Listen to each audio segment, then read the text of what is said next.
এসেছো? বাঁচা গেল। কোনটা পড়বো বলো তো? আমি কি জানি। এমন করে না ললিতা। আচ্ছা, এই যে মেয়ে দেখতে যাব, সেই মেয়েও তো আমাকে দেখবে।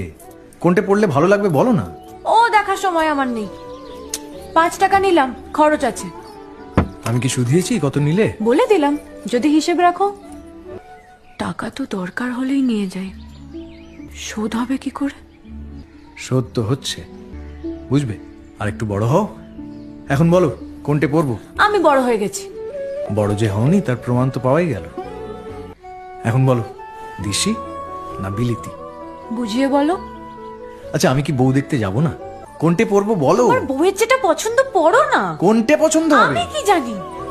তবে দেশে থাকতে বিলিতি কেন? এতে যে আমায় বেশি স্মার্ট লাগে। দেশেতে লাগে না কে বলেছে? লাগে যে, সেটাও তো কেউ কখনো বলেনি। উফ, আমি যাচ্ছি। দাঁড়াও, এত তাড়া কিসের?